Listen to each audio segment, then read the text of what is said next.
मिलकपुर की ढाणी में गौकशी करने वाले सभी आरोपियों की गिरफ्तारी, मुखबिर की पिटाई करने वाले चौकी इंचार्ज को सस्पेंड करने और गौकशी करने वालों के मकान को ध्वस्त करने की मांग को लेकर रामगढ़ कस्बे के चोपड़ा बाजार से लेकर तहसील रंगमंच तक रविवार को आक्रोश रैली निकाली और कस्बा अलावड़ा का बाजार बंद करवाया। रामगढ़ थाना क्षेत्र की ग्राम पंचायत मिलकपुर अंतर्गत बिल्लू की ढाणी में गत मंगलवार को धर्म विशेष के कुछ लोगों द्वारा गौवंश बछड़े का वध कर दिया गया था। साथ ही गौकशी की सूचना देने वाले मुखबिर की चौकी इंचार्ज दयाराम अलावड़ा द्वारा पिटाई करने के मामले में पुलिस और प्रशासन द्वारा अभी तक भी गौकशी करने वाले सभी आरोपियों की गिरफ्तारी नहीं होने चौकी इंचार्ज को केवल लाइन हाजिर करने से आक्रोशित आरएसएस सहित विभिन्न हिंदू संगठनों के लोगों ने रामगढ़ कस्बे के चोपड़ा बाजार से तहसील रंगमंच तक गौ हत्यारों को फांसी दो, रामगढ़ मांगे बुलडोजर आदि नारे लगाते हुए आक्रोश रैली निकाली। को बख्शा नहीं जाएगा, अभी तक बख्शा नहीं जाएगा, किसी को बख्शा नहीं जाएगा। आप क्या बोल रहे थे? आप भी बोलो। इतनी बात तो खुले में आ जाएगी, इतनी बात तो खुले में आ जाएगी। महिला बच्चे थे कि नहीं थे, इतनी बात तो कॉमन को आने दो। पुलिस ने 341 का अपराध बनता है, वो एफआईआर दर्ज पुलिस कर्मी के खिलाफ क्यों नहीं हुई? बिल्कुल बनता है। जब देने आया ये एफआईआर भी नहीं चाह रहे, दर्ज नहीं करा सकते। ये तो एफआईआर भी नहीं चाह रहे भाई, अग्रिम कार्रवाई ऐसी जो प्रभावी कार्रवाई। मैं एफआईआर की मांग नहीं कर रहे थे अभी तक, तो नई बात आई, बात बढ़ेगी तो नई बात जाता है, उसके साथ मारपीट की जाती है। क्या 323, 341 का अपराध नहीं बनता है? तो यदि बनता है तो चाहे वो पुलिसकर्मी हो, चाहे कोई राजस्व कर्मचारी हो, उसके खिलाफ एफआईआर क्यों नहीं होती है? और आपके द्वारा अपने स्तर पर क्या कार्रवाई की गई उसके लिए? केवल लाइन हाजिर से काम थोड़ी चले। एक दो विषय सूचना गाय की मिल गई, 2 जवान क्यों गए? गाड़ी साहब तो पूरे की नहीं थाने से। नहीं, इसके लिए भैया एक मिनट सुनो। अरे भैया, जो भी कुछ काटा गया, एक लाइन हजी भी नहीं हुई तरीके से तो कोई पकड़ने वाला भी तो वही तो 5 आदमी नहीं कर सकते। अभी तक इतनी बात पूछ रहे हैं, उसमें महिलाएं बच्चे उस समय थे, ये जांच में आया गया है। नहीं बचेगा, आप अपनी कमेटी बना लो, आपसे उनके सारे घर वाले कमेटी बना, कोई नहीं बचेगा। अब बोलो, आपकी कमेटी बना लो, 5 आदमी होंगे, आपसे बात कर लेंगे हम। और रामगढ़ के लोगों ने, आसपास के लोगों ने किया है। अब ये घटना आगे बढ़ गई, माना कि ये भीड़ अगर वहीं पहुंच जाए जहाँ गौ तस्करी और गौकशी हुई है, तो आप क्या अंजाम होगा? आप सोचो, लॉ एंड ऑर्डर बिगड़ेगा। आमने सामने कौन होगा? हिंदू समाज होगी, प्रशासन होगा, पुलिस होगा। वो लोग सेफ हैं, वो लोग अभी भी सेफ हैं, पकड़े नहीं गए पूरी तरह। उनके कब तक पूरी तरह गिरफ्तारी हो जाएगी, ये भी जवाब दें। आप और हम आमने सामने खड़े, उसका मतलब अगर कार्रवाई ठीक से हो जाए तो आवश्यकता ही नहीं होगी। और कार्रवाई भी हुई है तो हिंदू के खिलाफ हुई है। जो पुलिस वाला है वो हिंदू है, चाहे कैसा भी है, उसके बच्चे सस्पेंड होंगे तो वो उसके खिलाफ हुई है। मेरे के खिलाफ क्या कार्रवाई हुई है? नहीं, एक के खिलाफ हुई है, लेकिन हिंदू की बात नहीं है। जो गलत करेगा उसको सजा मिले। कार्रवाई क्यों नहीं हो रही? लाइन हाजिर क्यों किया? सस्पेंशन की मांग थी उसकी।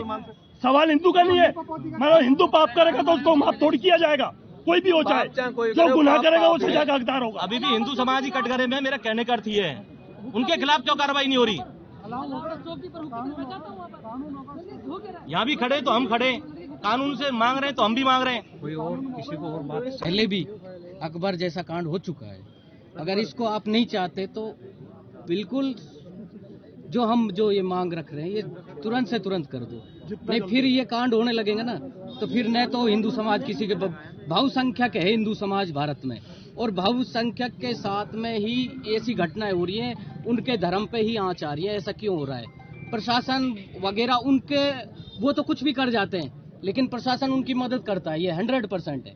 और हिंदू समाज अगर कुछ भी कर जाता है तो उनके साथ पूरा प्रशासन एक्शन में खड़ा हो जाता है। हमारी तरफ से गलत लोग कोई भी हो, बिल्कुल उनको कोऑपरेट नहीं किया जाएगा। कोऑपरेट हो रहा है साहब खूब। देखो इस भारत में जम्मू कश्मीर में हिंदुस्तान का क्षेत्र है, सारे हिंदू भगा दिए गए, दिल्ली में पड़े आकर के। कहाँ गया कानून?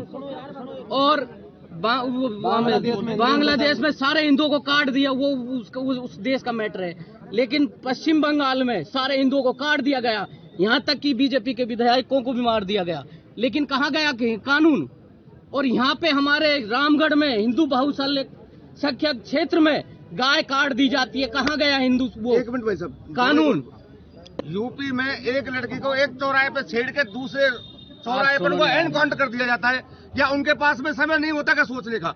वो आधा घंटे में अपराधी को एनकाउंटर कर देते, और हमको 6-6 दिन और 7-7 दिन सोचना पड़ रहा है। ऐसा क्यों? अगर उनकी अवैध जमीन है तो बुलडोजर आज ही चलाएं, और जब तक हम यहाँ धरने पे बैठे हैं। ये हमारी मांग है सबसे पहले। सुनो, बिना कार्रवाई के बुलडोजर के हम धरने से नहीं उठेंगे। इसके लिए आप टाइम अपना सेट कर लो, हमें अवगत करा। गायों खाल मिली थी रामगढ़। अब सुनो, एक मिनट थोड़ा तेज वार्ता करें भाई। मुलजिम में 3 ही पकड़, क्या हो गया? ये बोल रहे हैं थोड़ी वॉल्यूम थोड़ी है। मुलजिम कितना है उतना मैं बोल पाऊँ। हाँ, जितना है उतना बोलो, ज़्यादा क्या बोलो। मुलजिम 3 पकड़े हैं। अब सबका मानना ये है कि मुलजिम की संख्या ज़्यादा है।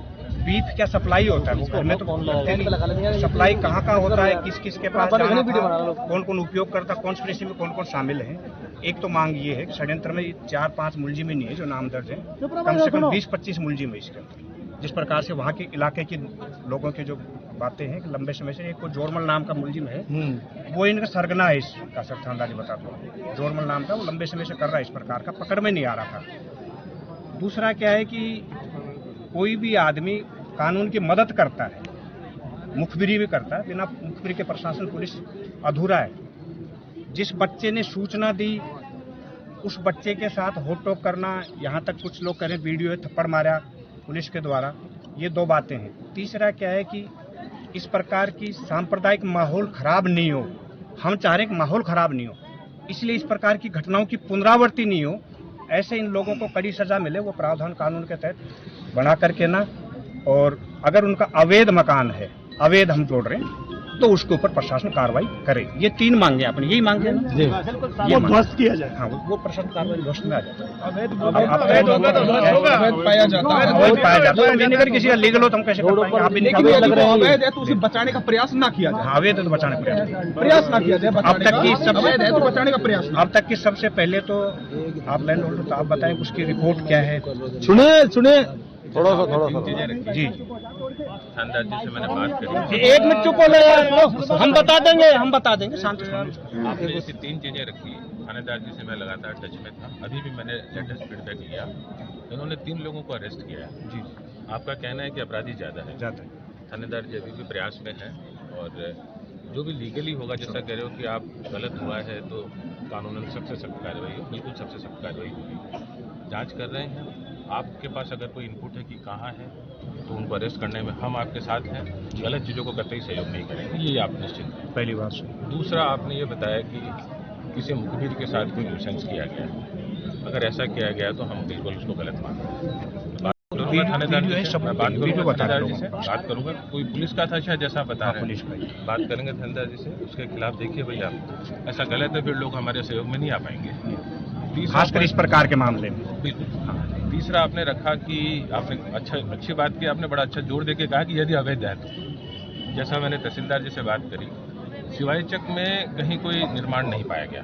मेरा आपसे आग्रह रहेगा, यदि सिवाई चक में सरकारी जमीन पर कोई अनाधिकृत अतिक्रमण है, आप मुझे बताएं, डेफिनेटली मैं कार्रवाई कराऊंगा। उसकी कृषि भूमि की में जानकारी आई है, कृषि भूमि पे कुछ निर्माण है, यदि वो 90A में कवर होता है, डेफिनेटली हम कार्रवाई करेंगे। आपने कहा बचाने का प्रयास नहीं किया जाए, बिल्कुल नहीं करेंगे। उसमें 90A के नोटिस सर्व किए हैं, 90A के नोटिस पर जवाब आने दीजिए, लीगली हम एक्शन टेकन करेंगे। यदि कुछ भी अवैध पाएगा, डेफिनेटली हम कार्रवाई करेंगे। दूसरा विषय, वो जवाब 10 दिन में देगा। तो जिस प्रकार से आपने कितने दिन का समय दिया है ना? उसको 3 दिन का समय दिया है, समय उस पर जवाब आने दो, जवाब पे फिर देखते हैं आगे क्या जवाब आता है, उसके अकॉर्डिंग आगे बढ़ेंगे। जिस प्रकार से ये गोकसी की घटना उस स्थान पर हुई है, गोकसी की ना तो अंत्येष्टि ढंग से वहाँ हो पाई है, ना कुछ और हो पाया है, तो प्रशासन के द्वारा, क्योंकि समाज यहाँ से जाने को तैयार हो, गौ माता, हम इसको गौ माता का देश कहते हैं, और हमारी रामगढ़ की धरती पर श्री रामगढ़ नाम है इस स्थान का, और वहीं गाय माता का रक्त बहा हो, तो उस स्थान पर भी प्रशासन के द्वारा कोई हवन यज्ञ करवा के या कोई ऐसा करवा के बढ़िया तरीके से वहाँ उस स्थान को हमेशा के लिए पूजित किया जाए, ताकि संदेश जाए उस स्थान से कि कोई ना कोई भविष्य में ऐसी घटना नहीं करे। इस तरीके की घटना जो गैर कानूनी, हम भी उसके कड़े शब्दों में निंदा करते हैं। हम भी आपके साथ खड़े हैं इस विषय पे, और मैं थानेदार जी से कह रहा हूँ, आपके सामने भी कह रहा हूँ, अलग से भी कहता आ रहा हूँ कि इसमें बिल्कुल कोताही नहीं करनी है। पर कुछ चीजें हैं जिसमें वक्त लगता है, कार्रवाई में भी वक्त लगता है, लोगों को पकड़ने में भी वक्त लगता है, वो सारी चीजें। ये वो 2 बातें सर मैं बता दूँ, जितने